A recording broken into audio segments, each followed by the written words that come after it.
기도드리겠습니다. 거룩하시고 존귀하신 하나님 아버지, 두렵고 떨리는 마음으로 이 자리에 섰습니다. 과거에 더럽고 추했던 내 모습을 돌아본다면 감히 신성한 강대상에 설 수도 없지만 오직 주님을 증거하고자 이 자리에 왔습니다. 단지 재미나 호기심으로 듣지 않게 하시고 주님을 더욱 뜨겁게 사랑할 수 있도록 성령님이시여 이 시간 함께하여 주시옵소서. 감사드리옵고 예수님의 이름으로 기도드리옵나이다. 아멘. 반갑습니다. 오늘 이 교회에 와서 보니까 주제가 만남이네요. 만남이고 꽃 같은 당신. 그렇습니다. 저는요, 인생을 살아가면서 가장 중요한 것은 만남이라고 생각을 합니다. 우리가 예수님을 만나서 천국 구원을 얻게 되었고요, 또 이렇게 평안하게 살아갈 수 있다는 것이 얼마나 큰 축복인지 아세요? 게다가 좋은 교회를 만나고 좋은 목사님, 좋은 교우들 만나서 이렇게 함께 신앙생활을 할 수 있다는 것, 정말 아름다운 일이죠. 그런데 저는 한때 만남이 잘못되었었어요. 예수님을 먼저 만났어야 되는 건데 저는 불행하게도 귀신을 먼저 만났어요. 그래서 그 귀신들한테 끌려다니면서 10수년 동안 정말 처절하게 살다가 주님의 은혜로 오늘 이 자리까지 오게 됐는데, 그렇다면 보통 사람인 제가 어떻게 하다가 귀신을 만나게 됐을까요? 오늘은 제가 어떻게 귀신을 만나게 됐고, 또 그 귀신들은 도대체 어떠한 존재이며 제가 어떻게 벗어날 수 있었는가 하는 것을 잔잔히 말씀드려보고자 합니다. 너무나 사랑했던 제 어머니가 어느 날 갑자기 피를 토하며 쓰러지셨어요. 위암 말기. 수술하겠다고 서울대학병원에 입원을 하고 배를 열고 보니까 암세포가 뱃속 전부 다 퍼져서 도저히 수술할 수 없는 이런 상태까지 진행이 된 거예요. 그래서 포기하고 열었던 배를 그냥 다시 덮을 수밖에 없었고, 어머니는 퇴원을 하셨어요. 잘 사셔야 한 달이나 한 달 반밖에 못 사시니까 살아계시는 동안만이라도 마음을 편하게 해드리라고 현대의학은 그렇게 제 어머니를 버렸어요. 하지만 우리 가족들 입장에서는 그냥 포기할 수가 없으니까 종교적인 방법을 시도해보는 거죠. 그때 당시 어머니가 절에 다니셨거든요. 그래서 유명하다는 스님들 모셔다가 집에서 촛불 밝히고 향을 켜고 목탁 두들기면서 수없이 많은 날들을 불경험해 봤지만 아무 효과가 없더라고요. 그래서 불교적인 방법 그만두고 이제는 기독교적인 방법. 차범근 감독 옛날에 선수 생활할 때 무릎을 안수기도 해서 낫게 했다는 이천성 목사님도 모셔봤고, 그 밖에 안수기도 잘한다는 수없이 많은 목사님 모셔서 안수기도 받았지만 아무 효과가 없는 거예요. 우리들은 욕을 하기 시작했어요. 전부 다 사기꾼이고 나쁜 놈들이다. 애초에 걸리지도 않은 불치병, 암에 걸렸다고 헛소문을 낸 이후에 목사가 와서 손을 얹고 기도하는 척을 하면 다 나았다고 펄떡펄떡 뛰고 이래서 목사가 잘 먹고 잘 살고 교회가 부자가 되기 위한 사기극일 뿐이야. 이렇게 우리 모두는 욕을 했었죠. 물론 그때 당시 몰랐지만 많은 세월이 지난 이후에 알게 됐어요. 하나님이요, 뭐가 답답하다고 믿지도 않은 제 어머니 낫게 해주셨겠어요. 암세포가 녹아내리고 기적이 일어나고 하는 것은 본인의 신실한 믿음이 있어야 되고, 또 목사님의 정성 어린 기도가 합해질 때 이런 것들이 어우러져서 하나님 전에 도달되고 역사가 일어나고 기적이 일어나는 건데, 우리는 한 번도 교회를 다녀본 적이 없었기 때문에 아무 죄 없는 교회를 욕을 하고 목사님을 욕을 했었던 거예요. 어쨌든 기독교적인 방법도 그만두고 이제는 도사를 찾기 시작하죠. 지리산 도사, 태백산 도사, 계룡산 도사, 도사들 불러다가 그들이 하라는 대로 여러 가지 비법을 다 따라해봤지만 그들 역시 어머니를 낫게 하지 못했어요. 왠지 한국 도사만 가지고는 부족할 것 같아서 미국 도사까지 초청을 해서 치료받았지만 효과가 없더라고요. 결국 어머니는 그냥 그렇게 투병생활 하시는 거예요. 어차피 돌아가실 분이라면 병원 말대로 한 달이나 한 달 반 만에 돌아가셨으면 얼마나 좋았겠어요. 무질게도 1년 반이나 투병생활 하셨고 살갑뼈가 맞닿을 정도로 바싹 말라서 어머니는 그렇게 떠나가셨어요. 저는 그때 당시 현역 군인이어서 어머니 병간호 한번 제대로 해드리지도 못했고, 또 마지막 떠나시는 임종도 뵙지를 못해서 형제들과 친척들은 어머니를 산속에 묻고 왔는지 모르지만 저는 제 가슴 속에 묻고 돌아왔어요. 장례식을 마치고 부대로 들어갔는데 도저히 정상적인 생활이 안 돼요. 어머니가 너무나 보고 싶어서, 어머니가 너무나 그리워서 술을 마시지 않고는 잠을 이룰 수가 없는 거예요. 저녁마다 홀짝홀짝 마시는 소주가 하루에 보통 4병 내지 5병. 매일 이렇게 술을 먹으니 어느 날 저도 피를 쏟게 되는 거죠. 군대 의무대 입원을 하고 여러 날 동안 치료받다가 문득 천장을 딱 봤더니 세상 살아가는 게 아무런 의미가 없어요. 그렇게 사랑하던 내 어머니 먼저 저 세상 보내고 무슨 미련이 있다고 살아남겠는가. 빨리 죽어서 어머니를 만나고 싶었어요. 죽기로 결심을 했죠. 근데요, 죽는 것도 정말 용기가 있어야 죽지 맨정신에는 겁이 나서 죽을 수가 없어요. 그래서 술을 잔뜩 마시고 큰 길가에 앉아서 한참을 기다리다가 때마침 맞은편에서 오는 큰 트럭을 보고 냅다 뛰어들었는데 술을 너무 많이 먹어서인지 출발이 좀 늦었나 봐요. 트럭은 급브레이크 밟고 서게 됐고 저는 그날 차에 치지도 못하고 트럭 아저씨한테 죽는 것보다 더 많이 맞았어요. 그리고 부대로 돌아와서 생각을 바꾸죠. 아니야, 죽어도 곱게 죽어야 돼. 차에 치여서 머리통 부서지고 팔다리 잘라지고 이러면 어쩌면 어머니가 나를 몰라볼지 몰라. 아니, 알아보신다 해도 정말 슬퍼하실 거야. 곱게 죽자 해서 약을 사 모으기 시작하죠. 수면제, 신경안정제, 감기약, 기침약 잔뜩 사다가 한꺼번에 입안에 털어놓고 삼키기 시작해요.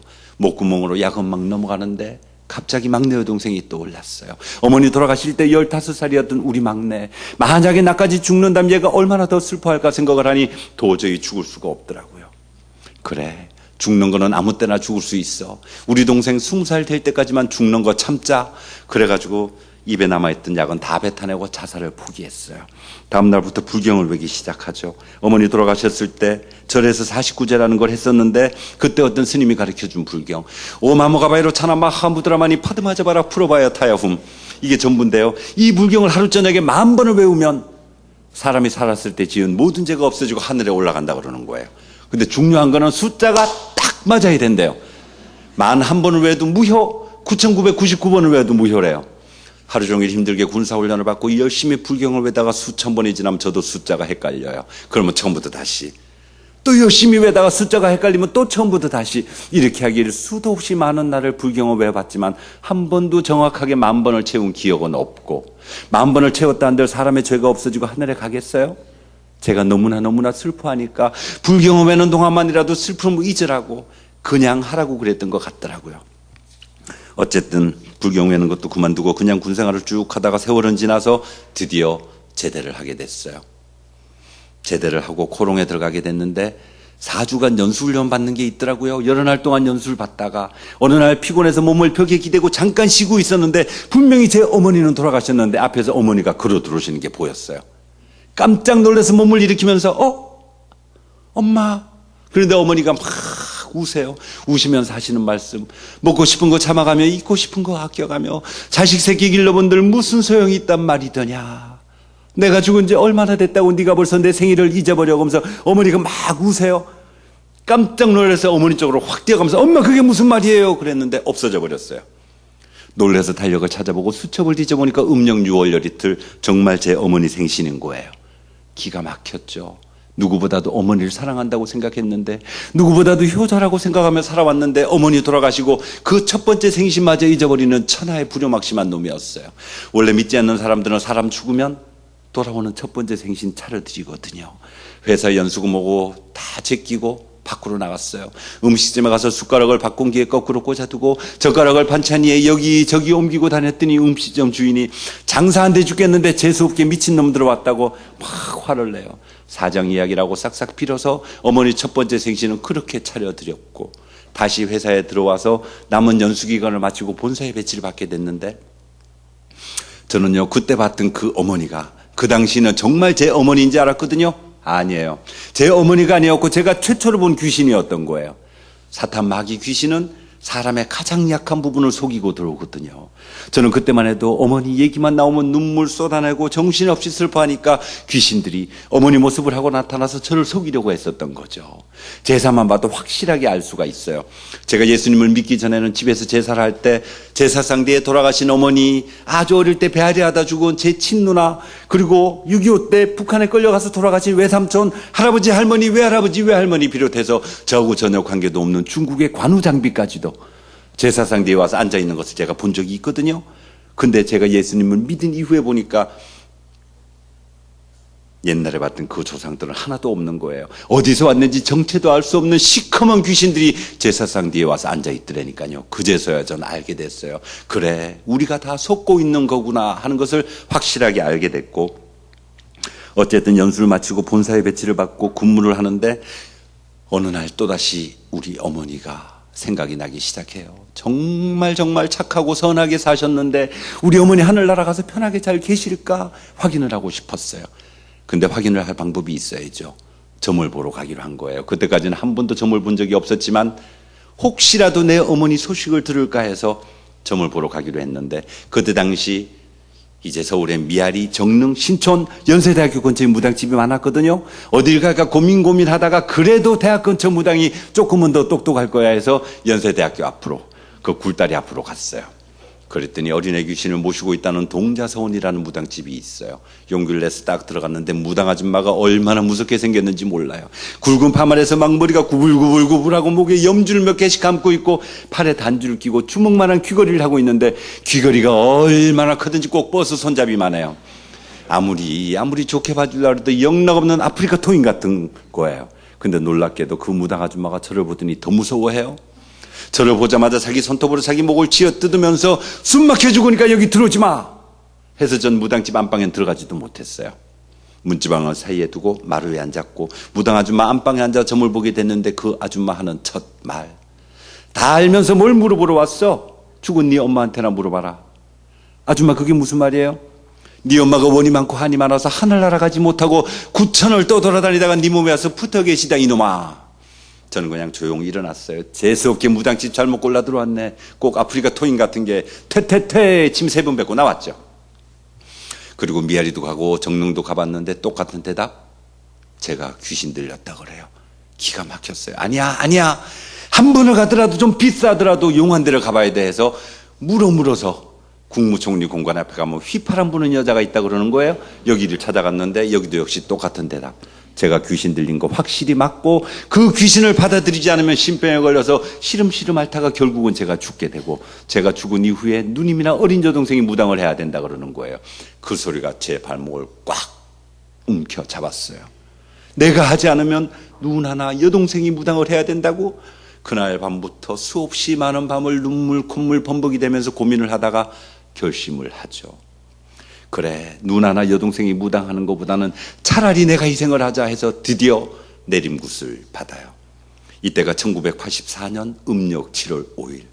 이렇게 내림굿을 받고 귀신들이 눈에 보이기 시작했어요. 귀신들하고 이야기할 수 있는 이런 상태가 된 거예요. 저는 여기까지만 되면 모든 게 다 끝나는 줄 알았는데 이때부터 새로운 고통이 시작이 돼요. 사람을 보면 저도 모르게 말이 막 튀어나와요. 저녁쯤에 고기를 사러 갔다가 고기 자르는 주인 아저씨 이렇게 쳐다보다가 저도 모르게 한마디 하죠. 야, 이 새끼야 조심해라, 손가락 잘린다. 그랬더니 주인 아저씨가 때려 죽인다고 쫓아나와요. 회사 생활하는데 어제까지 배가 날씬했던 여직원 오늘 보니까 배가 남산만해요.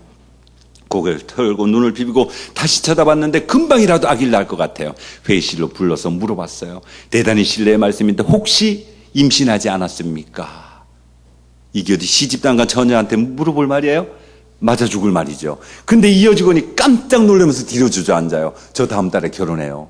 임신한 거 사람들한테 말하지 말아주세요. 복도 지나가다 아무나 남자 직원 만나면 또 한마디 하죠. 야 인마, 넌 열심히 일해봤자 소용없어. 곧 잘려. 또 다른 남자 직원한테 넌 빨리 회사를 그만두고 유학을 가야 출세해. 말이 막 튀어나와요. 물론 제 입에서 나오는 말들이 맞는지 틀리는지 저도 몰라요. 근데 맞고 안 맞고 이전에 이렇게 말을 막 하다 보면 회사에서 정신병자 취급받을까 봐 입술을 꽉 깨물고 참기 시작하죠. 그리고는 다시 무당들을 찾아다녀요. 날 이렇게 만든 게 무당들이니까 이런 걸 막을 방법도 틀림없이 있을 거야 해서 정말 유명한 무당들 찾아다니죠. 작두굿을 잘해서 인간문화재가 된 김금아 씨도 찾아가 봤고 일본 와세대 대학에서 초청국까지 했다는 상도동의 우옥주 보살도 찾아가고 자기 아들을 미국 하버드 대학 졸업시켰다는 창신동의 탁보살도 찾아가 보고, 근데 답은 언제나 똑같아요. 귀신한테 신령님한테 반항하지 말고 빨리 무릎 꿇으라고. 미칠 것만 같았어요. 아니야 서울에만 용한 점쟁이가 있는 건 아닐 거야 해서 팔도를 찾아다녀요. 경상도의 깔꼬리보살, 전라도의 쪽집게보살, 충청도의 멍보살. 이상한 거는요, 지방으로 내려갈수록 무당집 이름이 그렇게 촌스러워요.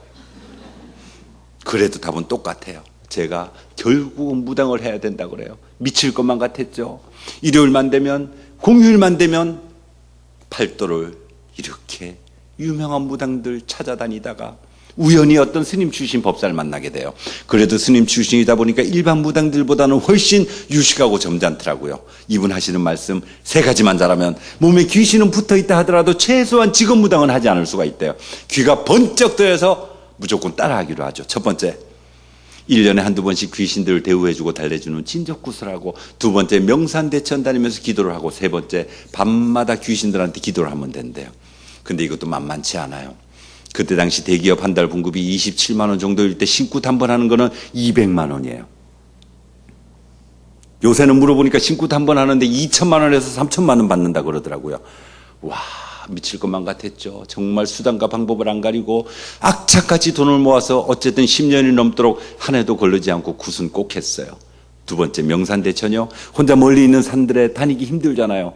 회사 산악부에 가입을 해서 동료들은 산에 가서 신나게 놀 때 저는 배낭 속에 옥수그릇, 양초, 향, 과일 몇 가지 챙겨서 밤이 깊어지면 산으로 올라가요. 산짐승 무서운 줄도 몰랐고 강도나 도둑놈 무서운 줄도 모르고 무당이 안 돼야 된다는 그 한 가지 생각만 가지고 열심히 산에 올라가서 산왕 대신 하고 빌다가 먼동이 도우면 산 밑으로 내려오고, 이렇게 돌아다니다 보니 태백산, 월출산, 월악산, 지리산, 계룡산으로 남해 보리암으로 명산, 대산, 악산, 소산, 크고 작은 모든 산들 다 돌아다녔고요. 멀리 있는 산에 가지 못할 때는 서울에 있는 남산 삼각산에 가서 촛불 밝히고 기도하다가 집에 돌아오면 밤 11시. 저녁밥 먹고 잠깐 쉬었다가 새벽 1시쯤이 되면 다시 무릎 꿇고 기도하기 시작해요. 이렇게 시작된 기도는 새벽 5시까지 계속되죠. 아침에 회사는 가야 되니까 2시간 반이라도 잠을 자야 되잖아요. 건강이 나날이 나빠져요. 구탈돈 마련하겠다고 정말 맛있는 거, 영양가 있는 거 한 번 제대로 먹어본 적 없고 항상 그렇게 허름하게 살고, 잠은 하루에 2시간 반밖에 못 자니까 건강이 나빠질 수밖에요. 그런데 제가 건강이 나빠지는 더 큰 진짜 이유는 사실은 다른 데 있더라고요. 사탄, 마귀, 귀신이 뭐를 먹고 사는지 아세요? 사람의 영과 혼과 육을 뜯어먹고 살아요. 그렇기 때문에 제가 구선하면 할수록, 산기도를 다니면 다닐수록, 밤마다 귀신들한테 기도를 하면 할수록 그 어둠의 세력은 저의 온몸에 뼈 마디마디마다 창자나 이런 모든 내장기관에 귀신들이 자리를 잡게 되니까 건강이 나빠질 수밖에요. 무당 아줌마들 특별히 막노동 안 하거든요. 집에 앉아서 징치면서 불경만 해도 툭 하면 코가 헐고 입술이 터지는 이유가 귀신들이 사람의 영혼과 육을 뜯어먹고 살기 때문에 그런 거예요. 이렇게 지금 무당이 되지 않으려고 처절하게 살아왔던 그 10수년 생활 동안에 우리나라의 큰 무당, 나라 무당들도 많이 알게 됐지만 저는 그보다 더 중요한 사실들을 알게 됐어요. 귀신들이 가지고 있는 여러 가지 특징이요. 제일 첫 번째 특징은요, 신경질이에요. 저는 무당 아줌마들이 배운 게 없고 태생이천에서 툭 하면 짜증내고 싸움하고 신경질 내는지 알았거든요. 아니에요. 우리 같은 보통 사람도 누구나 귀신 들리면 그렇게 신경질 내게 되는 거예요. 그러니까 혹시라도 여기 앉아 계신 여러분들 중에서 평소에 신경질 잘 내는 분 있으시면 특별히 조심하시기 바랍니다. 두 번째, 거짓말 엄청나게 잘해요. 돌아서면 들통날 거짓말들도 이들은 마치 진실인 것처럼 얘기를 하죠. 우리네 보통 사람은 거짓말했다 들키면 양심에 가책을 느끼지만 이들은 그렇지 않아요. 거짓말했다 들켜봤자 나오는 대답은 오직 하나. 아님 말고 본인만 깨끗하면 되지 왜 화를 내고 그래? 도로 이렇게 뻔뻔하게 나와요. 뻔뻔한 것도 귀신의 특징인가 봐요. 세 번째, 남을 비판하고 이간질을 시키죠. 무당이 적게는 4명에서 많게는 10명이 한 팀이 돼서 구슬하는데 같이 모여 앉아있을 때는 기가 막히게 서로들 칭찬하죠. 이야, 김보살 요새 영빨 기가 막히네. 기도 많이 하는 거 봐 그러고 띄워주고 칭찬하다가 이 사람이 잠깐만 자리 비면 저 여자 요새 바람난 거 알아? 어떤 놈하고 사귄대 글쎄? 그래서 바로 욕을 하기 시작해요. 불안해서요, 화장실도 마음대로 못 가요. 언제 욕을 할지 모르니까. 네 번째, 질투가 엄청나게 많아요. 옆집 무당이 $1이 금반지 사면 자기는 $1 반짜리 사야 돼요. 앞집 무당이 보석 반지 사면 자기는 다이아 반지 사야 돼요. 길을 걸어가다 누가 선글라스 낀 것만 봐도, 빨간 구두 신은 것만 봐도 무조건 따라 사는 것이 귀신의 질투죠. 무당집에 가면 잔뜩 차려놓은 곳을 법당이라고 말하는데 이 법당 위에 국산 과자도 잘 없어요. 스위스 초콜릿, 뉴질랜드 초콜릿, 미제 장난감 자동차 올려놓는 이유가 바로 귀신들의 질투 때문에 그런 거죠. 다섯 번째, 사람만 보면 수단과 방법을 가리지 않고 꼬셔서 구슬하라고 강요를 해요. 사업하는 사람이 찾아오면 내년도 운 맞이고 설해라 재수 구슬하라면서 구슬시키고, 전세 사는 사람이 찾아오면 집 사게 해준다면서 그 전세금 빼와서 구슬하라고 하는데 이들이 하라는 대로 다 따라하면 전부 길거리 나가 앉아요. 결혼을 앞둔 젊은 여자가 찾아오면 100% 시키는 굿이 있어요. 여탐굿. 너는 몸에 살이 있기 때문에 그 살을 풀지 않고 시집을 가게 되면 3년 안에 사별하거나 생이별하게 돼. 너는 남편 잡아먹을 팔자야. 내 말대로 되지 않으면 내 손에 장을 지지라고 하는데 어떤 여자가 찝찝해서 구슬 안 하냐고요. 그만 하는지 아세요? 그보다 더 무섭고 나쁜 짓이 있어요. 사람의 생명을 담보로 구슬시켜요. 백혈병에 걸리고 암에 걸려서 다 죽어가는 사람이 찾아오면 그 환자 대신에 아무나 다른 사람이 대신 죽게 되는 대수대명굿. 옛날에는 지피나 이런 걸로 허수아비 같은 거 만들어 놓고 구슬했다 그러는데 80년대 초에는요 주로 살아있는 닭이나 돼지를 갖다 놓고 구슬했어요. 살아있는 닭을 3배로 한 겹, 두 겹을 싸고 중간중간에 100원짜리 동전을 끼워 넣어요. 저승가는 노잣돈이라면서. 그리고 앞에 불을 활활 타오르게 피워놓고는 이 살아있는 닭을 송곳으로 식칼로 찔렀다 뺐다 찔렀다 뺐다. 닭은 피를 흘리면서 고통스러워하는데 이 아파하는 닭을 또 불에 넣었다 뺐다 하는 거예요. 닭이 최대한 많이 고통을 겪을수록 이 고통 겪는 순간에 사람의 암세포가 녹아내린다고 이들은 믿는 거죠. 게다가 살아있는 돼지를 삼지창으로 찌르고 이런 잔인한 짓들을 하는 거예요. 이런 짓을 한다고 사람의 병이 나을 리도 없지만 낫고 안 낫고 이전에 이렇게 잔인한 짓까지 서슴지 않고 하는 세력들이 바로 귀신들인 거예요. 6번째, 음란해요. 물론 이건 100% 다는 아니에요. 근데 제가 알기로는 거의 대부분이 바람을 펴요. 자기 남편이 있어도 자기 아내가 젊고 아름다워도 그렇게 애인들을 가지고 있더라니까요. 애인들이 하나만 있는지 아세요? 2, 3, 4까지 있는 사람도 봤어요. 머리가 좋아서인지 시간표 짜서 만나서인지 어쩜 그렇게 들키지도 않고 잘도 만나는지 몰라요. 이렇게 귀신들의 나쁜 점을 알게 되면 될수록 저도 제 몸에 있는 귀신 떼어내고 보통 사람으로 살고 싶었죠. 근데 혹시라도 귀신 떼어내다가 잘못돼서 우리 가정에 무슨 해코지라도 할까봐 그게 무서워서 귀신 세계를 벗어날 수가 없었어요. 이때 멍든 가슴은 정말 하나님 아버지 말고는 아무도 모르시지요. 이렇게 처절하게 살아가고 있던 중에 제 주변에 사건들이 터지기 시작해요. 예수 믿는 집안에 시집가서 잘 살던 우리 누나 집에 갑자기 부도가 났어요. 110억이 부도가 나서 자영은 미국으로 도망가 버렸고 누나는 아이들 데리고 야반도주해서 우리 집으로 왔어요. 귀신들은 누나 내보내라고 난리가 나죠. 왜 재수없게 예수 믿는 여자를 집안에 들여 당장 내보내. 근데 오갈 데 없는 누나를 어떻게 내쫓아요. 어쩔 수 없이 한 집에 살게 됐죠. 여기까지만 해도 다행이었을 텐데 누나가 하혈을 하기 시작해요.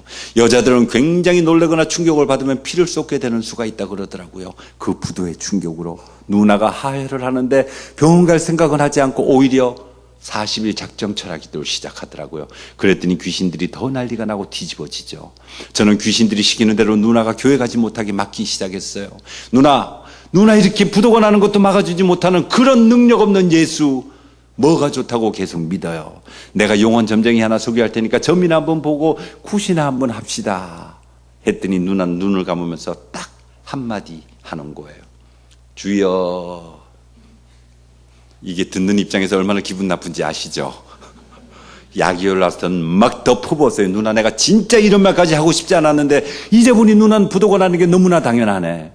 아무리 동생이라도 내가 집주인이잖아. 그러면 내가 싫어하는 건 안 해야 되는 것이 세상 살아가는 법도인데 그런 거조차 모르니 당연히 부도가 나지. 막 퍼부었어요. 그래도 소용이 없어요. 그냥 주여 그러면 그만이에요. 뭔가 반응이 와야 싸움이 되죠. 누나 날마다 철학기도를 가는데 마음이 좋지 않아요. 그렇게 부자로 살던 우리 누나 하루아침에 쫄딱 망해서 거지가 돼갖고 교회까지 타고 갈 버스비도 없는 거죠. 그래서 교회에서 운행하는 셔틀버스를 타고 철야배를 갔다가 예배가 끝나면 또 그 버스를 시간 맞춰 타야 집으로 돌아올 수가 있는데 열심히 개인기도 통성기도 하다 보면 툭 하면 돌아오는 버스는 놓쳐요.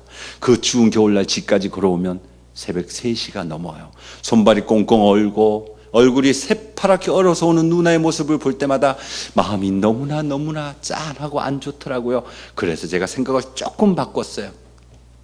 그래, 나만 교회 안에 안 들어가면 되지 뭐. 누나를 교회까지는 태워다 드리자 이렇게 생각을 한 거예요. 어느 날인가부터 제 차에 누나를 태우고 교회로 가요. 교회 앞에 누나를 딱 내려주자마자 저는 차 안에서 바로 카세트 테이프를 틀죠. 마하바냐 바람일다 신경 간제제부사라고 막 불경을 있는 대로 틀어놓고는 목탁을 두들겨대며 기다리다 보면 새벽 1시 반, 2시가 되면 누나가 나와요. 저는 교회 갔다 오는 누나의 얼굴은 절대로 쳐다보지 않아요. 누나는요 항상 눈이 이렇게 팅팅 부어왔어요. 은혜 받아서도 울었겠지만 신세 타령, 팔자 타령하면서 얼마나 울었겠어요. 그 누나가 부도날 그때 당시 고작 누나 나이가 40이었어요. 신랑은 도망가 버렸고 애는 셋이나 되지. 얼마나 기가 막혔겠어요. 그러니까 교회만 오면 우는 거예요. 그게 보기 싫어서 저는 앞만 보고 운전을 해서 집으로 오곤 했었는데, 매일 그렇게 울고 오던 그 누나가 어느 날 하루는 빵긋빵긋 웃으면서 와요. 누나 웬일이야? 했더니, 야, 나 오늘 진짜 은혜 많이 받았다. 하나님은 전지전능하신 분이기 때문에 나의 힘들고 어려운 모든 사정을 알고 계시고 극복하게 해주실 거야. 하나님은 전지전능하신 분이야. 어이구, 좋기도 하겠다. 망한 주제. 말은 이렇게 툭 내뱉었지만 누나가 한 그 말이 잊어버려지지가 않아요. 모든 것을 알고 모든 것을 할 수 있는 분, 그런 분이 바로 하나님이라고. 전지전능하신 하나님, 전지전능 혼자 몇 번을 이렇게 외우고 돌아왔어요. 근데 짜증이 나기 시작하죠. 믿지도 않는 예수님 때문에 밤마다 교회 앞에 가서 차 세워놓고 기다리는 게 얼마나 왕짜증인지 아세요? 그래서 넋두리라도 하려고 제가 알던 그 스님 출신 법사를 찾아갔는데 병원에 입원을 했다고 그래요. 깜짝 놀라서 한 걸음에 달려가서 봤더니 다 죽게 생겼어요. 췌장암 말기, 황달도 지나고 흑달이 돼서 온몸이 새카맣게 돼 있더라고요. 그런 상태에 그 법사님한테 제 넋두리를 할 수가 없었어요. 오히려 제가 그분의 이야기를 듣게 됐죠. 그분이 저한테 하시는 말씀, 이복의 동생, 지금부터 내가 하는 말 잘 듣게. 내가 평생을 법사 생활하면서 귀신을 얼마나 잘 섬겼는가. 근데 내 꼴이 이게 뭐야. 나 다 죽게 되지 않았나. 한번 나와보겠다고 병원 치료도 하면서 굿도 수없이 많이 했지만 아무 소용이 없더라. 근데도 무당들은 내 돈 빼먹으려고 자꾸만 굿만 하라고 하네. 그런데 병원에 있는 예수 믿는 사람들은 달라. 한 번도 나한테 돈 달라 소리도 하지 않으면서 와서 팔다리도 주물러주고 침대 시트도 갈아주고 날 위해 기도해주고 심지어는 나를 목욕시켜준 적도 있네. 그래서 말인데 나 이제부터라도 예수 믿기로 했네. 동생도 아무 소리 말고 예수 믿게. 전 속으로 생각했어요. 그래, 사람 죽을 때 가까우면 헛소리 한다 그러더라. 이렇게 생각을 했는데 저는 그날 그분을 만난 게 마지막이었어요. 그분은 채 며칠이 지나지 않아서 돌아가시게 됐고, 돌아가시기 전에 극적으로 병상세례를 받아서 지옥의 문턱에서 천국 구원을 얻게 됐어요. 할렐루야. 그분은 그렇게 천국 가셨는데 저한테는 더 엄청난 사건이 기다리고 있었어요. 그때 당시 6살 유치원 다니던 제 딸이 어느 날 저를 보자마자 반갑게 뛰어오면서 물어요. 아빠, 무당이 뭐야? 깜짝 놀랐어요. 얼떨결에 툭 튀어나온 말. 무당은 귀신들하고 친하게 지내고 귀신이 시키는 대로 하는 사람이야. 아빠, 그러면 무당은 나쁜 사람들이네. 아빠는 무당들하고 친하게 지내면 안 돼. 알았지? 그리고 지방으로 뛰어들어가요. 그 아이의 뒤통수에다 대고 네 아빠도 무당이 될지도 모른단다. 이 말을 도저히 할 수가 없잖아요. 소리 없이 두 뺨으로 눈물이 흘러내려요. 현관문을 열고 밖으로 나갔어요. 어린이 놀이터에 가서 앉았는데 하염없이 눈물이 쏟아지는 거예요. 저요, 내 새끼한테 무당의 자식이라 소리 남겨주고 싶지 않거든요. 어떻게 해야 되지? 나 이제 어떻게 해야 되지? 울며 불며 통곡을 하다가 여러 가지 생각을 해보는 거죠. 그래, 죽든지 살든지 간에 내 몸에 있는 귀신 한번 떼어내보자. 내 몸에 있는 귀신을 떼어내려면 귀신이 제일 싫어하는 예수를 믿어야 돼. 이 생각이 난 거예요. 근데 너무나 무서웠어요. 만약에 제가 귀신을 떼어내겠다고 예수님을 믿기 시작하면 귀신하고 예수님하고 막 싸울 거 아니에요. 만약에 예수님이 지면 저는 죽어요. 예수님은 절대 지시는 분이 아니죠? 왜요? 예수님은 왕이시니까요. 근데 저는 그때까지만 해도 예수님이 왕인 걸 몰랐어요. 교회를 한 번도 다녀본 적이 없었기 때문에 저는 그때까지만 해도 예수님은 그냥 서양 귀신인지 알았거든요. 그랬는데 다시 한번 곰곰이 생각을 해보니 잘못돼서 제가 죽더라도 차라리 그게 낫다 싶었어요. 제가 죽고 없어지면 남들이 볼 때는 아빠가 젊었을 때 병들어 죽었나 보다. 이 소리는 남겨줄 망정 제 아이에게 무당의 자식이라는 소리는 남겨주지 않을 수 있잖아요. 그래, 나 예수님 한번 믿어볼까? 하는데 번쩍 떠오른 생각, 우리 누나한테 들었던 바로 그 말, 전지전능하신 하나님, 모든 것을 알고 모든 것을 할 수 있는 분이라면 어쩌면 나를 귀신들로부터 지켜줄 수 있을지도 몰라. 그래, 나 예수님 한번 믿어볼 거야 해서 드디어 교회에 첫 발을 디뎌요.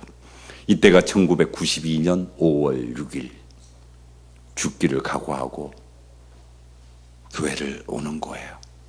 유서를 썼어요. A4 용지에다가 보험 들은 거 써놓고 통장 계좌번호 비밀번호 써놓고 하고 싶은 말들 A4용지에 눈물을 쏟아가며 써서 놓고 나는 오늘 이 밤에 교회 갔다가 영원히 내 집으로 돌아오지 못할지도 몰라. 나는 영원히 내 새끼들 못 볼지도 몰라. 울면서 교회로 가는 거죠.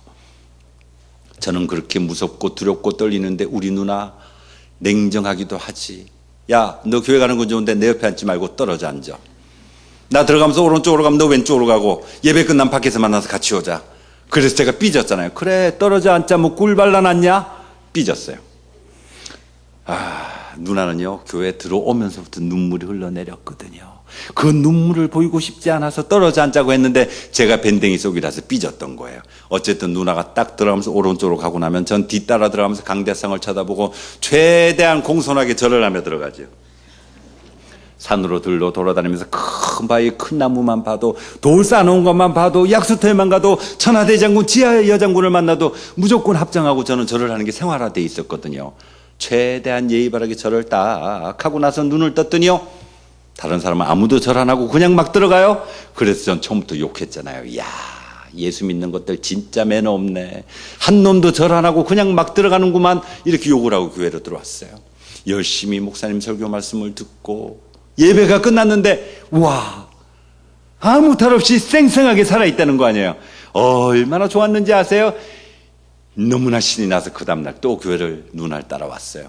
물론 귀신들이 물고 꼬집고 핥히고 때리고 협박하고 욕을 하지만 저를 죽이기까지 못하는 거예요. 그래, 인생만사 3-4번이야. 내일 또 한번 와보자 해서 그 다음날 또 교회를 왔는데 여전히 저는 아무 탈 없이 쌩쌩하게 살아있는 거예요. 얼마나 좋았던지요. 저 다음날부터 누나를 따라 날마다 철학기도를 다니기 시작했어요. 저요, 처음부터 교회 세게 다녔어요. 철학기도부터 시작을 했으니까요. 이렇게 교회를 쭉 다니는데 이게 소문이 났던지 어느 날 친구가 찾아와서 한마디 해요. 야, 너 천국 가고 싶으면 세례 받아. 세례가 뭔데? 했더니 그 친구 대답이 진짜 웃겼어요. 야, 너한테 어렵게 설명해 좀 알아듣겠냐? 쉽게 말해줄게. 하늘나라에 호적 올리는 거야. 가만히 생각을 하니까 사람도 태어나면 호적 올리잖아요. 저도 왠지 하늘나라에 호적을 올리고 싶었는데 근데 부담스러웠죠. 세례를 받으려면 교회 등록을 해야 되는데 교회 등록을 하면 어쩌다 주일날 땡땡이 치고 놀러가면 목사님 전화 올 것 같고, 구역 예배 빼먹으면 그 다음 주일에 장로님 집사님 만났을 때 아이고 지난 주일에 왜 안 왔어? 이렇게 물으실까 봐 그게 싫어서 저는 등록도 하지 않고 참 오랫동안 교회를 다녔는데 나중엔 저도 견딜 수가 없었어요. 저도 하늘나라 가고 싶었거든요. 저도 먼 훗날 천국 가고 싶은 그 마음이 뱃속 깊은 곳부터 꽉꽉 차올라서 어쩔 수 없이 7주 교육을 받고 교회 등록을 하고 세례 교육을 받고 우수한 성적으로 세례문답을 통과하고 드디어 세례를 받게 됐지요. 와, 세례 받는 그날이요, 얼마나 좋았는지 아세요? 이 세상 전부를 다 준다 해도 바꿀 수가 없었어요. 그렇게 감격적인 세례를 받고 다음날부터 새벽 기도를 다니기 시작해요. 새벽 기도를 가고 수요 예배를 가고 금요일날 구역 예배를 가고요, 주일날 1부 예배만 드리고 섭섭해서 집에 못 가요. 2부 예배 또 드려요. 3부 예배는 커피 마시면서 놀다가 4부 예배 드리고 5부 예배 드리고, 그리고 집에 가서 쉬다가 그냥 자기가 허전하면 또다시 옷 갈아입고 철야 예배를 가는 거죠. 이렇게 하다 보면 예배를 하루에 5번씩도 드려요. 그때 당시 제가 사업을 할 때인데 일을 하다가도 잠깐만 틈이 나면 회사 근처에 있는 아무 교회 나가서 무릎 꿇고 기도하다가 다시 사무실 들어와서 일을 하고 성경 공부하러 다니고 이렇게 하다 보면 일주일에 교회를 13번, 14번씩도 가는 거예요. 정말 열심히 다녔죠. 근데 제가 이렇게 신앙생활 열심히 하는 게 늙어 죽는 그날까지, 주님을 만나는 그날까지 계속됐으면 얼마나 좋았겠어요. 어느 날 갑자기 딱 떠오르는 생각, 내가 요즘 이거 미친 거 아니야? 피곤해 죽겠는데 새벽 기도 왜 맨날 가는 거야? 장로도 아니면서. 나 새벽 기도 일주일에 한 번만 갈 거야. 매주 월요일 오케이. 이렇게 싹 바뀌었어요. 수요일 날 출근할 때 성경책 딱 챙겨들죠. 오늘 회사 끝나면 예배 드리러 가야지. 그래 놓고는 어디서 아는 사람 만나거나 전화만 오면 그쪽으로 샬라당. 금요일도 마찬가지. 출근할 때 성경책 챙기는 거는요, 아마도 제가 세계 1등일 거예요. 그래 놓고 또 어디서 연락이 오면 그쪽으로 샬라당. 주일은 대체적으로 잘 지켰지만 그때 그마저도 세월이 지나면서 주일을 빼먹기 시작하는 거예요. 가진 게 너무 많았거든요. 사업을 할 때니까 돈도 많았고 세상에 좋은 걸 너무 많이 알았거든요. 친구들하고 골프 치러 가고 승마하러 가고 난초캐러 가고 연극 보러 가고 영화 보러 가고 수상스키 타러 가고 세상에 좋다는 거 전부 다 하면서 이제는 주일마저 한 번씩, 두 번씩 빼먹기 시작하는 거예요. 그러던 어느 날 양심의 가책이 좀 되더라고요. 오래간만에 기도를 한번 해볼까? 그리고 사무실 제 방에 문을 딱 닫고 무릎 꿇고 앉았는데 깜짝 놀랐어요. 제 주변에 귀신들이 뺑 둘러싸고 있는 거예요. 저는 항상은 아니지만 무속에 10년 이상 관련돼 있었기 때문에 귀신들이 눈에 보일 때가 있거든요. 저를 둘러싼 그 귀신이 갑자기 확 달라들면서 목을 조르고 머리를 물었어요. 앞에 있는 귀신이 또 덤비면서 얼굴을 물더라고요. 귀신이 물면 아플까요? 안 아플까요? 안 물려보셔서 모르시죠? 이거는 영적인 체험이기 때문에 사람들마다 느낌이 다르실 수가 있는데요. 저는 귀신이 물거나 때리면 영적으로 아픈 걸 느껴요. 예를 들면 여러분들이 꿈속에서 어떤 사나운 개가 막 쫓아와서 콱 물었다고 생각을 해보세요. 깨고 나면 아무렇지도 않지만 꿈속에서는 아픈 것 같잖아요. 그런 것처럼 저는 귀신들이 물거나 때리면 영적으로 아픈 것 같았어요. 순간 막 주먹질을 하고 귀신 떼어내려고 발길질하고 난리를 쳐도 귀신들이 떨어지질 않아요. 아파 죽을 것만 같고 너무나 무섭고 두렵고 떨려서 저도 모르게 냅다 소리쳤어요. 나사렛 예수의 이름으로 명하노니 사탄 마귀는 떠나갈지어다. 얼마나 효과가 있는지도 몰라요. 그저 교회 부흥회 때 성령 집회 때 목사님들 하시는 말씀 들었으니까 너무나 급한 나머지 저도 모르게 냅다 소리를 쳤는데 여기 물고 매달려 있던 귀신이 저만큼 나가서 팍 나가 떨어지는 거예요. 내가 더 놀랐어요. 이야, 환상적이네. 덤벼 한꺼번에 다 덤벼. 니들 오늘 완전히 죽었어. 영적 전쟁을 시작해요. 예수님 이름으로 이놈 띄어내고 저놈 띄어내고 또 다른 놈 달라들면 예수님의 피로 물리치고 그렇게 하다 보니 거의 1시간 반, 2시간이 걸렸죠. 수많은 귀신들 예수님 이름으로 다 물리치고 나니 뜨거운 눈물이 흘러내려요. 하나님 아버지 감사합니다. 저 같은 놈도 구해주시는군요. 만왕의 왕이시고 전지전능하신 하나님이라는 말이 진짜 맞네요. 하나님 아버지 감사합니다. 이런 영적인 체험들을 하면서 놀라운 사실을 알게 됐어요. 사탄 마귀 귀신은요, 우리가 절대로 무서워할 대상이 아니고 단지 조심하고 경계할 대상이라는 거죠. 귀신들이 나타나서 우리를 공격할 때 우리는 언제든지 예수님 이름으로 팍 물리치면 되잖아요. 근데 문제는 귀신들이 눈에 보이는 분들은 귀신을 보자마자 예수님 이름으로 물리치면 되지만 보이지 않는 분들은 어떻게 하실 거예요?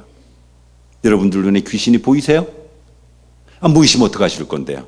24시간 그것만 하실 거예요? 직장일 하시면서, 집안 살림하시면서, 학교 공부하면서, 길거리 걸어가면서 나사렛 예수의 이름으로 명하노니 사탄 마귀는 떠나갈지어다. 한 3걸음 걸어가서 나사렛 예수의 이름으로 명하노니 사탄 마귀는 떠나갈지어다. 이것만 할 수는 없잖아요.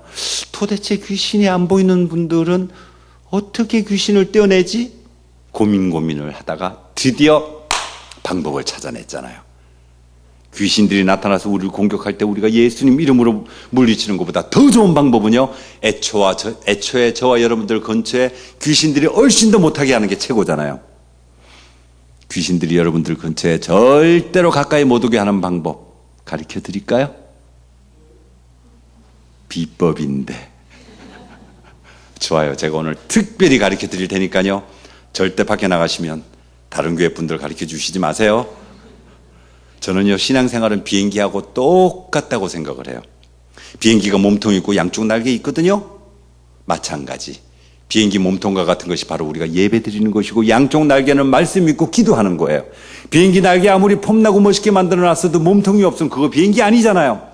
마찬가지로 우리가 예배를 빼먹기 시작하면 신앙생활 완전히 망가지는데, 그럼에도 불구하고 어떤 사람들은 주워 들은 건 있어가지고 하나님은 교회 안에만 한정돼서 계시는 분이 아니야, 무소부재하신 분이야, 언제 어디에나 함께 계셔. 그리고 은밀하게 주의를 빼먹고 골프 치러 가지고 가서 한번 탁 치고는 굿샷, 하나님 아버지 동행하여 주시니 감사합니다. 아니에요.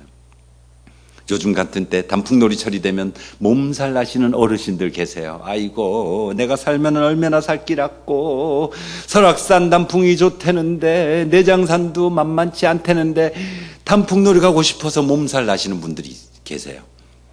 그래, 한번 가보자. 나 하나 빠진다고 우리 담임 목사님이 아시겠어? 성도가 이렇게 많은데 설사 아신다 해도 내가 나이가 몇 살인데 우리 목사님 모른 척하고 눈 감아 주실 거야. 그리고 씩씩하게 설악산으로, 내장산으로 올라가요. 산꼭대기 딱 올라가서 보니까 믿지 않는 사람들이 야호 할 때 자기만 혼자 유별나게 주야 그러는 이렇게 아름다운 자연을 창조하신 하나님을 찬양하나이다. 아니에요. 예배를 빼먹기 시작하면 신앙생활 완전히 망가지니까 절대로 빠뜨리지 않게 되시기 바랍니다. 평소에 기도하지 않고 말씀 열심히 읽으시는 분들 계세요. 이런 분들 굉장히 유식하고 똑똑하거든요. 아는 것도 많고 한 번씩 잘난 소리도 해요. 근데 이런 분들은 신앙생활이 재미가 없어요. 기도를 하지 않고는 절대로 그 크신 하나님의 사랑을 알 수가 없고, 기도를 하지 않고는 절대로 우리 주 예수 그리스도의 그 따뜻하신 임재하심을 느낄 수가 없거든요. 신앙생활은 머리로만 하는 게 아니고 가슴으로도 해야 되거든요. 그와 반대로 평소에 말씀을 읽지 않고 기도만 열심히 하시는 분들 계세요. 와, 이런 분들 기도시키면요 정산유수지요. 혓바닥에 오토바이 엔진을 달아놓은 것처럼 막 다다다다다다다 얼마나 잘하시는가 몰라. 근데 말씀을 읽지 않고 그냥 기도만 하시는 분들은 너무너무 위험해요. 언제 사탄 마귀 귀신에게 속아 넘어갈지 몰라요. 언제 이단 종교에 빠질지 몰라요.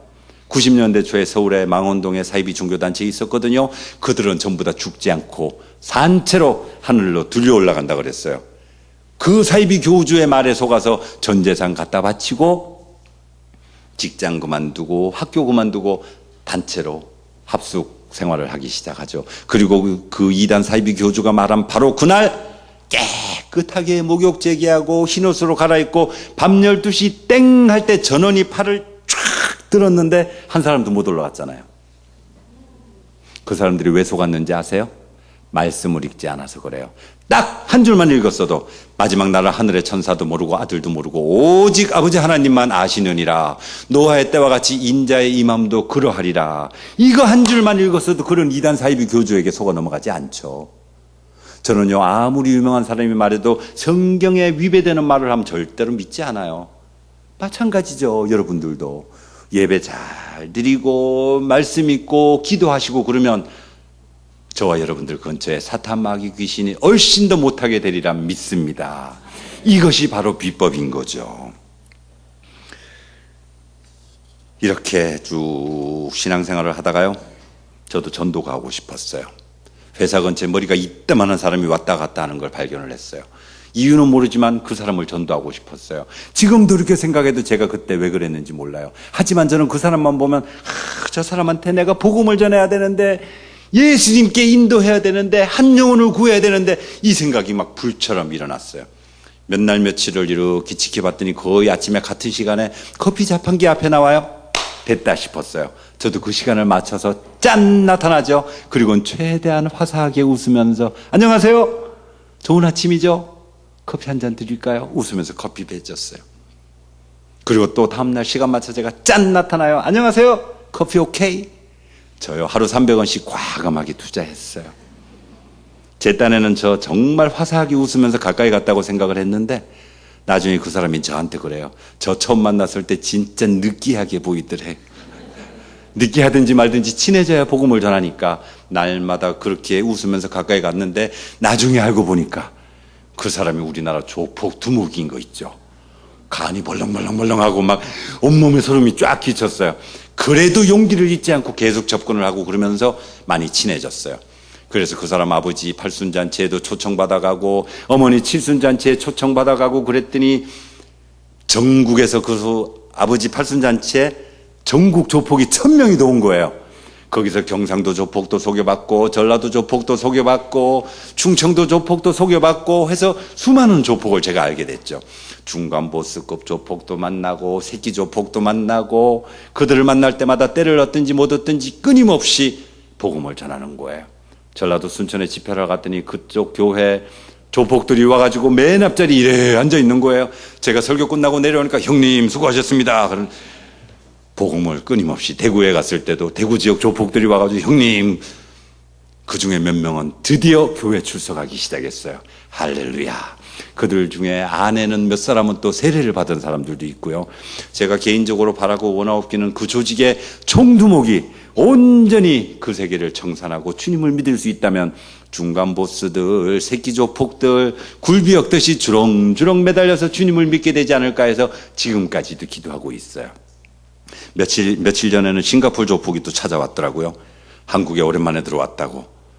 그러면서 헌금 봉투, 이거 헌금입니다. 그러고 봉투를 내놔요. 그래서 제가 한마디, 야, 너 사람 때려서 번 돈 아니야? 그랬더니 형님 더러운 돈이라도 깨끗한 데 써주세요. 그러고 내밀더라니까요. 그러다 보면 그 사람도 언젠가 이제 주님을 영접하게 되겠죠. 그런 경험들이 있었고요. 제가 어느 날 집에서 TV를 보는데 축구 중계를 해주는 거예요. 저는 축구 선수를 한 적이 없었기 때문에 사실은 아는 사람이 하나도 없었어요. 근데 제가 좀 단순해요. 축구 중계를 이렇게 TV를 보다가 저 선수도 예수를 믿었으면 좋겠다 이 생각이 번쩍 나요. 그게 누구냐? 이영표 선수예요. 모르는 사람이죠. 그냥 TV로 봤어요. 근데 제가 바로 제가 쓴 책을 한 권 딱 꺼내가지고 첫 장을 넘기고 글을 쓰기 시작하죠. 부지런히 운동장을 뛰어다니는 그 모습이 정말 아름답습니다. 부상당하지 않고 날로 기술이 늘어서 세계적인 선수가 되시기를 주님의 이름으로 기도합니다. 박애녹. 그리고 제 핸드폰 번호를 써서 그 구단으로 보냈어요. 그랬더니 열흘쯤 후에 전화가 온 거예요. 선생님, 저 이영표 선수입니다. 저는 예수는 믿지 않지만 보내주신 책이 감사해서 끝까지 다 읽어봤는데요. 궁금한 게 있어요. 그래요? 전 속으로 외쳤어요. 너 딱 걸렸어. 궁금한 거 있어요? 한번 만납시다. 내가 밥 살게. 이래서 첫 만남이 시작이 되는 거예요. 맨 처음 만난 선수가 이영표, 최태욱, 김동진. 다 국가대표 출신들이죠. 이 세 명을 처음에 만나서 복음을 전하기 시작했어요. 세상 표현으로 하면요, 저요 그날 거품 물고 복음을 전해갖고 만난 당일날 영접기도까지 시켰지요. 할렐루야. 그리고 매주 이제 주일날 교회를 데리고 다니고 일주일에 한 번씩 성경 공부를 가르치기 시작하고, 그렇게 시작된 성경 공부가 이제 FC 서울도 7년 정도 가르치고 전북 현대도 가르치고 울산 현대도 가서 성경 공부 가르치고 포항도 가고, 이러다 보니까 제가 프로 선수 약 50명을 양육하게 됐어요. 김신욱 선수, 신광훈 선수, 기성용 선수, 이영표, 최태욱 선수를 비롯해가지고 축구협회 부회장했던 최순호 감독도 개인적으로 막역하고요. 이영무 목사님 비롯해서 19세 이하 국가대표 감독했던 김상호 감독도 제가 생판 모르는 사람인데 인터넷으로 페이스북으로 보고는 무작정 접근을 해가지고 만납시다. 내가 한번 밥 살게. 목사한테 밥 얻어먹으면 3년 재수 있대요. 이러면서 제가 꼬셔가지고 일주일에 한 번씩 1년 반을 성경 공부를 가르치고 그동안에 성경을 이독시키고, 이렇게 시도를 자꾸 하는 거죠. 그렇게 축구 선수들 양육을 하고 전도를 하다가 세월이 쭉 흘러오는데, 제가 선수들한테 언제나 주장하는 게 있어요. 축구는 단지 너희들의 직업일 뿐 인생의 목표는 아니다. 너희들의 인생의 목표는 주님의 이름을 높여드리고 아버지 하나님께 영광 돌리는 것이니 경기에 이기고 지고 관계없이 항상 감사기도 할 수 있도록 해라. 그랬더니 이들이 월드컵 때 무릎 꿇고 기도를 하는 거예요. 우와, 저 얼마나 좋았던지요. 심장 터지는 줄 알았어요. 무릎 딱 꿇고 어깨 동무해서 선수들이 기도를 하고, 그러다가 방송국 카메라 떡 들이대니까 이영표 선수 옷을 뒤집고 지저스라고 쓴 거 내보였거든요. 이것도 우리는 물론 사전에 의논했었어요. 선수들이 저한테 묻더라고요. 한글로 쓸까요? 영어로 쓸까요? 한글로 쓰면 안 돼. 전 세계 가봐야 되니까 영어로 쓰자. 그럼 뭐라고 써요? I love Jesus? 아니면 Jesus loves you? No. 글자 수 많으면 카메라 멀리서 잡으면 뭐 써놨는지 모르잖아. 그냥 지저스라고만 뒤딱 크게 쓰자. 이렇게 해서 우리는 월드컵을 준비했던 거죠. 와, 저요 예수님 믿고 나서 수지 맞았어요. 제가 예수님 믿지 않았으면 어떻게 이렇게 국가대표들 만날 수가 있고, 어떻게 이렇게 감격적인 월드컵을 경험할 수가 있었겠어요. 만약에 제가 예수님을 믿지 않았다면 어쩌면 지난밤에도 태백산이나 계룡산 골짜기에서 귀신들한테 끌려가가지고 피눈물 쏟아내며 있었을지도 모르잖아요. 우리 예수님 만난 것이 얼마나 감사한지 몰라요. 이렇게 쭉 전도도 하고 복음 전하면서 생활해오다가 최초로 간증을 하게 됐네요. 1995년 12월 5일 크리스마스 전도 집회 때 제가 간증을 했더니, 어떻게 알았는지 제가 알지도 못하는 사람들이 저한테 막 전화가 오기 시작해요. 사무실로 막 찾아오기 시작해요. 어떤 집사님 전화 와서 하시는 말씀, 우리 애가 요번에 대학교 시험 치는데 여기 중에 어디에 넣으면 합격할까요? 우리 애 생년월일은요 몇 년 몇월 며칠. 와, 우라통 터져요. 정말 때려주고 싶었죠. 점잖은 체면에 화를 낼 수는 없고 차분하게 깔아앉히고 대답을 했어요. 집사님도 기도하실 수 있잖아요. 저한테 묻지 마시고 하나님께 직접 기도드려 보세요. 지혜를 주실 것이고 응답 주실 겁니다. 전화기 내려놓고 그 우라통을 삭히려고 그날 밤 철야기도 가가지고 쥐야 그러고는 열심히 통성기도하고 돌아온 적도 있고요. 집사님만 오시는지 아세요? 권사님도 오세요. 사무실을 어떻게 알았는지 찾아오셔서 하시는 말씀. 내가 여기 찾아온 거 진짜 비밀인데 용하다면서? 그러면서 찾아오세요. 용하기는 뭐 제가 언제 멍석 깔았어요, 용하게? 왜 오셨느냐 그랬더니 자기 딸 시집 보내야 되는데 속궁합 좀 봐달라고, 속궁합 봐달라고 찾아오셨어요. 우와, 화가 났어요. 근데 어떻게 그냥 말씀드렸죠. 저 그런 거 보는 사람 아니에요. 돌아가세요. 그래도 안 가세요. 고래 힘줄보다 더 질겨요. 사주팔자 속궁합 봐주기 전엔 절대로 안 가신대요. 사무실 소파에 앉아서 1시간 반, 2시간이 되도록 안 가세요. 미칠 것만 같았어요. 결국 제가 졌어요. 속궁합 봐드렸잖아요. 어떻게 봐드렸는지 아세요? 먼저 4가지를 여쭤봤어요. 첫 번째, 두 사람 다 예수님 잘 믿습니까? 둘 다 건강합니까? 성격이 잘 맞습니까? 취미가 비슷합니까? 4가지 여쭤봤더니 권사님 고개를 까웃하시더니 다 맞는 것 같아 그러세요. 천생연분입니다. 결혼식이세요. 이렇게 속궁합 봐드렸죠. 실제로 사주팔자 속궁합 이렇게 보면 돼요. 예를 들어볼까요? 한 사람 예수님 믿는데 한 사람 이슬람교 믿어요. 궁합 맞아요? 한 사람 예수님 믿는데 한 사람 남모호래 개교 믿어요. 절대 궁합 안 맞아요.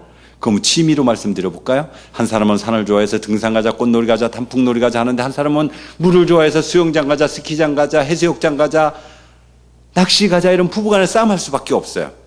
그래서 두 사람 다 예수님 잘 믿고 건강하고 성격 잘 맞고 취미가 비슷하면 이것이 바로 참된 속궁합인 걸로 믿으시기 바랍니다.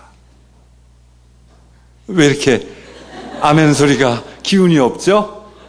좋아요. 그러면 이 사주팔자 속궁합이 엉터리라는 걸 과학적으로 증명시켜 드릴게요. 사주팔자는 2시간 간격으로 보거든요. 자시가 몇 시에서 몇 시죠? 자시. 밤 11시에서 새벽 1시가 자시예요. 축시가 새벽 1시에서 3시, 인시가 3시에서 5시. 이렇게 사주팔자는 2시간 간격으로 보는데 오늘날 아이들이 얼마나 태어나느냐 하면 1초에 3명이 태어난대요. 그러면 2시간이면 21,600명이 태어나요. 그러면 이 같은 시간에 태어난 21,600명이 사는 게 똑같아야 되잖아요. 있을 수 없는 일이죠. 제 친조카가 제 동생의 아들들 쌍둥이에요. 하나는 의대 4학년이고 하나는 신대원 다니고 있어요. 이래도 사주 믿으시겠어요? 제 친구가 또 쌍둥이가 있어요. 하나는 대학 교수인데 하나는 10년째 백수건달이거든요. 믿을 수가 없잖아요. 또 우리나라에 한때 아주 나쁜 거 유행한 적이 있어요. 원정 출산. 미국 가서 아기 낳고 오는 거. 미국이 우리나라보다 시간이 늦잖아요. 어떻게 하다 보면 날짜도 하루가 헷가닥 바뀌어요.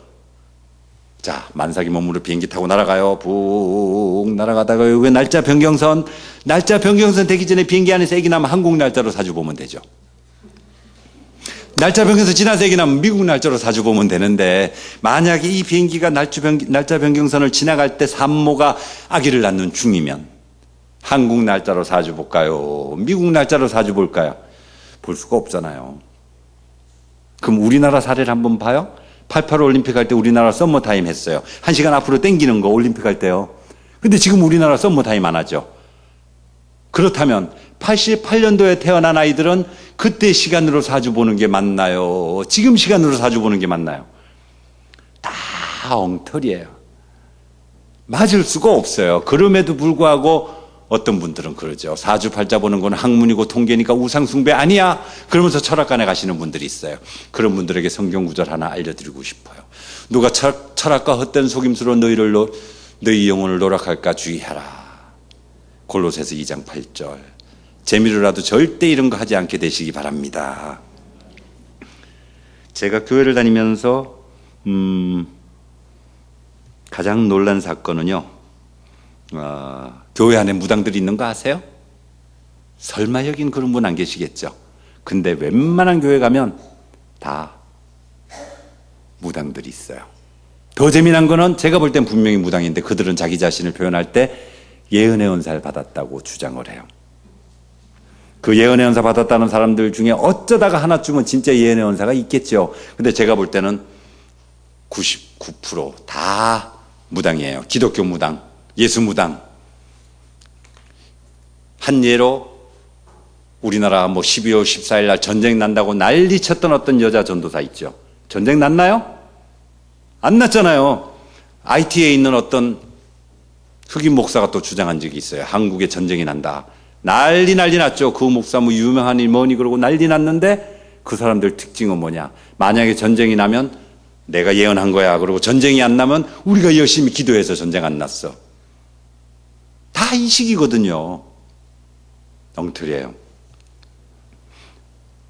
예언이라는 것은 성경에 분명히 기록이 되어 있어요. 첫 번째, 교회의 덕이 돼야 되고, 두 번째, 하나님의 말씀을 대언하는 거예요. 그렇기 때문에 참된 예언은 바로 이 성경 말씀, 하나님의 말씀이 참된 예언이고, 목사님께서 강대상에서 예수 그리스도를 증거하시는 것, 그리고 또 한 가지는 여러분들 중에서 신앙생활 잘하다가 시험 들고 상처받고 게을러지고 나태해져서 신앙생활 열심히 하지 않으면 구역 식구들이, 교우들이 찾아가서 다시 신앙생활 잘할 수 있도록 위로해주고 권면하는 것, 이것이 참된 예언인 것으로 믿으시기 바랍니다.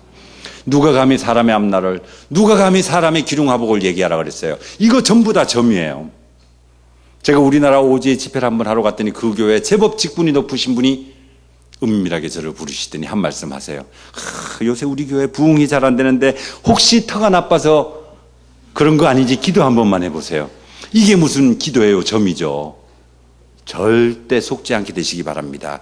이 예언의 은사 있다는 사람들이 교회 분열시키고 망가뜨려요. 내가 기도해보니까 우리 교회 장로님들 영빨 없어서 큰일 났네. 내가 기도해보니까 하나님은 저 권사님 기뻐하지 않아. 나오는 대로 막 얘기해요. 아니요, 큰일 나요. 우리가 분명히 기도 중에 환상을 보고 음성을 들을 수 있지만 꼭 지켜야 되는 게 있어요. 기쁘고 좋은 일은 아버지 하나님께 영광 돌리면 되고요. 나쁜 일은 은밀하게 골방에서 기도하게 되시기 바랍니다. 우리의 입술은 오직 주님의 이름을 높여드리고 아버지 하나님께 영광 돌리는 데만 사용하게 되시기 바랍니다. 더 재미난 거는요, 집에 한 번씩 날아드는 광고 전단지 있어요. 오라 보라 느끼라 단 한 번의 기도로 귀신을 쫓아내고 백혈병이 낫고 암세포가 녹아내리는 기적의 동산, 은혜의 동산. 이거 정말 위험하죠. 우리 신앙인들은 때로는 정말 기도가 많이 하고 싶을 때가 있어요. 기도원 가실 때는 반드시 목사님들께 여쭤봐서 영적으로 검증된 곳을 가셔야 되고요. 그런 곳에 가시더라도 거기서 만난 이상한 사람들 얘기 절대 귀 기울이면 안 돼요. 그저 기도하시고 성경 말씀 읽고 예배만 참석하고 오셔야지, 잘 모르는 이상한 사람들 만나면 인생이 확 망가져요. 기도원 가서 쉽게 듣는 이야기, 40일 금식 기도하고 내려가면 하늘이 열리고 응답받으리라. 아니요, 오늘날 같이 바쁜 시대에 40일 기도하고 내려오면 아마 직장에서 잘려 있을걸요. 신앙생활하면서 일어날 수 있는 크고 작은 여러 가지 문제점들 전부 다 여러분들이 다니시는 교회 안에서 해결받으시기 바랍니다. 귀신 쫓아내준다고 축사 이런 거 광고 난 거 보면 대부분 돈을 요구해요. 다 가짜. 성경에 기록되었을 때 은사 거저 받았으니 거저 주라 했거든요. 병을 낫게 해준다, 암을 낫게 해준다, 기도해준다고 돈을 요구하고 완치 확정이 되면 성공수당 돈 달라는 사람이 있어요. 자기네들이 무슨 변호사예요? 성공수당 달라고 그러게? 이거 다 가짜. 믿는 자들에게는 이런 표적이 따르리니 곧 그들이 내 이름으로 귀신을 쫓아내며 새 방언을 말하며 뱀을 집어올리면 무슨 독을 마실지라도 해를 받지 아니하며 병든 사람에게 손을 얹은 즉 나으리라. 은사자들에게는 이런 표적이 따르리니, 아니에요.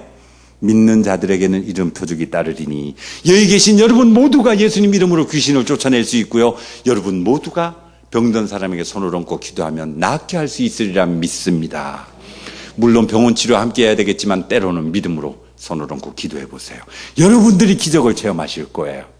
은사는 사모하시되 절대로 은사자들은 찾아다니지 않게 되시기 바랍니다.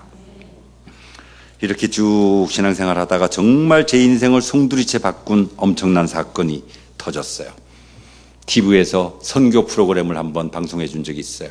가슴이 뛰기 시작했어요. 얼마나 믿음이 좋으면, 얼마나 신앙이 좋으면 저렇게 오지에서 원주민들에게 복음을 전할 수 있을까. 이야, 폼난다. 저런 인생 정말 멋있다. 가슴이 뛰기 시작했어요. 그 설레임이 TV 프로가 끝날 때 같이 쫙 끝났으면 저도 얼마나 편하고 좋아요. 왜 그날 밤 꿈에 남태평양에 보였는지 몰라요. 방송국으로 전화를 했어요. 주소를 알게 되고 두어 번 서로 소식을 주고받고는 무작정 남태평양 가는 비행기를 탔어요. 원주민 보고 싶어서.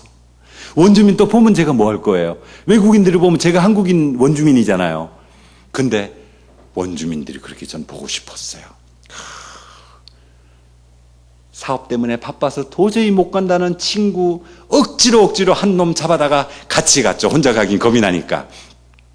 공항에 비행기가 쫙 내리는데 가슴이 터질 것만 같아요. 나 이제 원주민 만난다. 이야 좋다. 딱 비행기가 내리고 원주민을 만났는데 설레임이 싹 없어지고 온몸에 소름이 끼쳤어요. 등치들이 얼마나 큰지요. 남태평양 쪽의 원주민들이 평균 키가 다 190이 넘어요. 남자 평균 체중 150kg, 여자 평균 체중 130kg. 우와, 손을 딱 봤더니 손이 얼마나 큰지 손가락 한 개 한 개가 전부 다 소세지 같아요. 그보다 더 무서웠던 거는 수십 년 전에만 해도 그들의 할아버지 할머니가 사람도 먹은 적이 있대잖아요. 지금은 안 먹는 데지만 혹시라도 그들이 헷가닥해서 저를 보고 맛있게 느끼면 어떡해요? 저요, 밤에는 절대로 밖으로 안 나갔어요.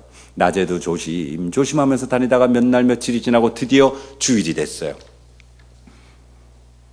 왜 하필 그날따라 그렇게 일찍 눈이 떠졌는지 외국에 가 살 게 아무것도 없는 거예요. 심심하고 그래서 그래 교회나 일찍 한번 가보자 그래서 교회 딱 갔는데 원주민들이 좀 있어요. 그들하고 말도 잘 안 통하는데 파리 잡아먹은 두꺼비처럼 눈만 끔뻑끔뻑하기 얼마나 민망한데요. 에이 쑥스러워 죽겠네. 그냥 기도나 하자 그러고 무릎 꿇고 기도하기 시작했어요. 기도한 지 얼마 안 된 것 같은데 찬송가 소리가 들리고 기도 소리가 들리고 인기척이 마구마구 느껴지기 시작해요. 눈을 딱 뜨고 시계를 봤더니 8시 반도 안 됐어요. 예배가 아침 10시에 시작인데 1시간 반 거의 2시간 전에 그 원주민들이 와서 경건하게 예배 준비하는 거예요. 우와, 이름 써보라 그래도 자기 이름 제대로 쓸 줄 아는 사람이 몇 없어요. 가까이 가서 반갑다고 안아보면 냄새나는 그 원주민들이 그럼에도 불구하고 이렇게 경건하게 예배 준비하는 모습을 보면서 저는 무너져 내리기 시작했어요. 과연 내 모습은 어떤가? 오늘날 우리 한국교회의 모습은 어떤가? 예배 시작 5분 10분 전에 급하게 교회 안으로 뛰어들어오고 어떤 분들은 담임 목사님이 열심히 말씀 증거하고 있는데 늦게 들어오시면 고개라도 좀 숙이고 들어오면 좋은데 당당하게 가슴 피고 들어와요. 죽도가 제 끝나기가 무섭게 빨리 집에 가려고 뛰어나가기 바빠요. 이렇게 좋은 건물에서 이렇게 좋은 시설에서 예배 드릴 수 있는데 우리는 한 번도 예수님을 믿는다는 이유로 생명의 위협을 받아본 적도 없는데 왜 우리에게는 예배의 감격이 없는가? 부끄러워서 원주민들하고 눈을 마주칠 수가 없었어요. 고개를 숙이는데 눈물만 뚝뚝 떨어지는 거예요. 한참을 그렇게 눈물을 쏟다가 마음속으로 수십 번 수백 번을 외쳐요. 나 한국 돌아가면 진짜 예수님 잘 믿을 거야. 나 한국 돌아가면 진짜 예수님 잘 섬길 거야. 수없이 그렇게 외치고 그날 예배를 마쳤어요. 다음날 차를 타고 어딘가 가게 됐는데 한참을 가다 보니까 오른쪽에 큰 바위가 나타났는데 여기 영어로 3줄이 적혀 있더라고요. Jesus died for you. What have you done for him? Jesus cares. 예수님은 당신을 위해 돌아가셨습니다. 당신은 그를 위해 무엇을 했습니까? 예수님이 돌보아 주십니다. 첫 번째 줄 오케이 인정. Jesus died for me. 예수님 절 위해 돌아가셨어요. 예수님 저 때문에 십자가에 못 박혀 돌아가셨어요. 오케이 인정. 근데 저는 두 번째 줄에 딱 걸렸죠. 당신은 그를 위해 무엇을 했습니까? 돌아보니까 저는 주님을 위해 산 게 아무것도 없는 거예요. 내 몸에 있는 귀신 떼어내고 잘 먹고 잘 살라고 예수님 믿었지. 나 천국 가고 싶어서 예수님 믿었지. 내가 어떻게 하면 우리 주님 기뻐하실까? 그런 걸 생각해 본 적이 없었어요. 누가 또 가르쳐 준 사람도 없었고 그저 새벽 기도 가고 성경 열심히 읽고 교회 열심히 오면 권사님 장로님들께서 초신자가 되게 착하다 열심히 하네 이 칭찬 듣는 재미에 주님의 이름을 앞에 걸고 내 자랑과 보람만 삼았던 거죠. 이렇게 이기적이고 개인적이고 못난 내 모습에도 불구하고 Jesus cares. 예수님이 돌보아 주십니다. 얼마나 예수님한테 죄송한지 아세요? 그러면서도 얼마나 예수님이 감사한지요. 죄송한 마음, 감사한 마음 이 두 가지가 뒤섞여서 내 마음을 뭐라고 표현을 할 수가 없어요. 고개를 들고 하늘을 바라볼 수가 없는 거예요. 고개를 숙이고 한참을 눈물을 쏟다가 다시 차를 타고 쭉 가게 됐는데 이번에 왼쪽에 아까보다 더 큰 바위가 나타나요. 한 5층 정도 높이는 되는 것 같아요. 여기 영어로 한 줄이 적혀 있었어요. Jesus will soon return. 주님이 곧 오십니다. 원주민 말로 오쿠 바베 마이아시수. 순간 저는 외쳤어요. 안 돼요. 오지 마세요, 예수님. 뭐가 급하다고 이렇게 빨리 오려고 그러세요. 제가 살 만큼 살고 늙어 죽으면 그때 다시 오세요, 예수님. 절대로 오시면 안 돼요. 막 울면서 소리치기 시작했어요. 왜요? 전 아직 아무것도 준비가 안 됐거든요. 어느 날 갑자기 예수님 제 앞에 짠 나타나서 난 너 위에서 십자가 못 박혔는데 너 도대체 나 위에서 뭐 했니? 그렇게 물으실 때 제가 감히 뻔뻔하게 우리 식구 잘 먹고 잘 살라고 믿었어요. 이렇게 대답할 수는 없잖아요. 예수님 오시지 마세요. 오시지 마세요. 나 아무것도 아직 대답할 게 없어요. 오시면 안 돼요. 울면서 바닥에 주저앉았어요. 그 멀리 지구 반대편 남태평양에 가서 바닥에 주저앉아서 그렇게 서럽게 울기 시작했어요. 한참을 울다가 어느 순간부터 제가 저를 합리화하기 시작하죠. 아니야, 나 아직 안 늦었어. 아니야, 나 아직 안 늦었어. 지금부터라도 우리 주님 기뻐하시고 좋아하시는 그런 일만 하면 되잖아.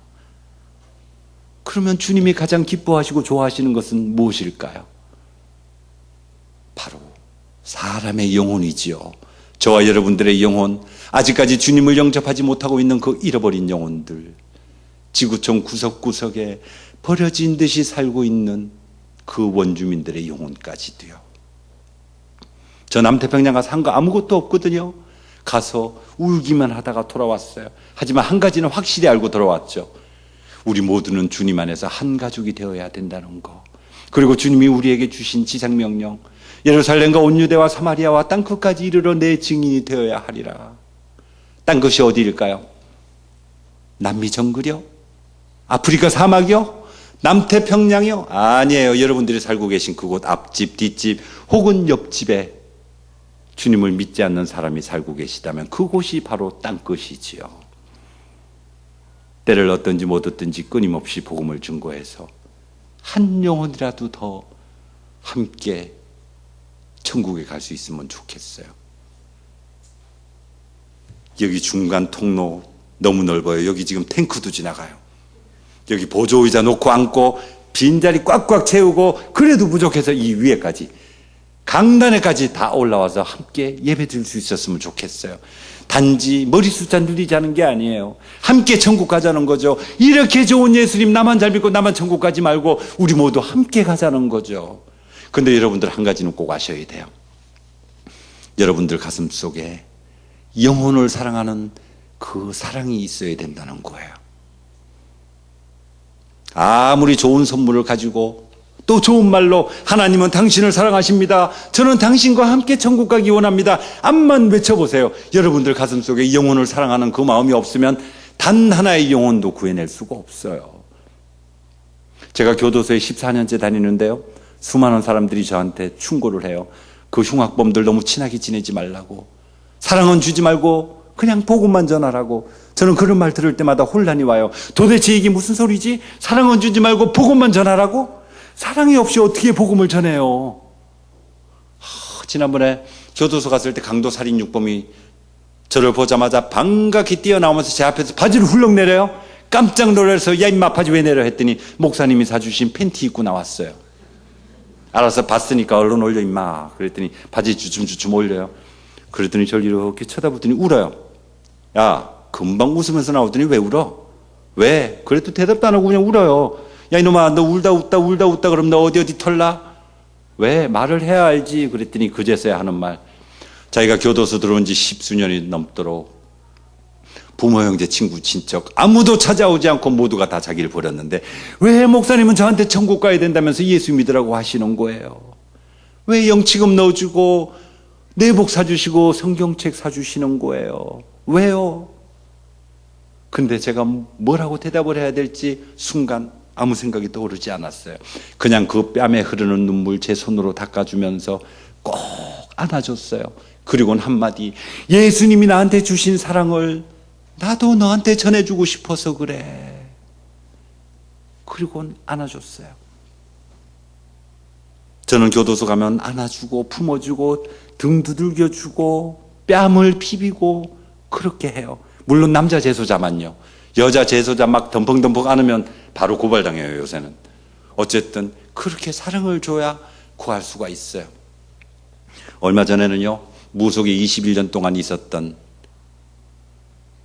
직접 무당을 하면서 작두도 타고 했던 사람을 지난주에 전도를 했어요. 그 사람의 제자가 1000명이 넘는데요. 교주급이죠. 나라 무당이에요. TV 탤런트 공채 출신인데 신이 내려서 무당을 했던 사람, 지속적으로 따라붙고 만나고 이야기하고 품어주고 안아주고 해서 드디어 이제 법당이고 뭐고 다 정리하고 온전히 주님을 믿겠다고 약속을 하고 저를 만나고 지난주에 한번 교회도 갔다 왔어요. 주일에. 이렇게 사랑을 줘야 변화가 될 수 있어요. 그래서 우리 모두는 평소에 기도해야 돼요. 하나님 아버지, 사랑이 없이 복음을 전하는 죄를 짓지 않게 하여 주시옵소서. 사랑이 없이 복음을 전하는 죄를 짓지 않게 하여 주시옵소서. 여러분들도 주님이 그렇게도 기뻐하시고 사랑하시는 영혼 하나라도 더 구하고 싶지 않으세요?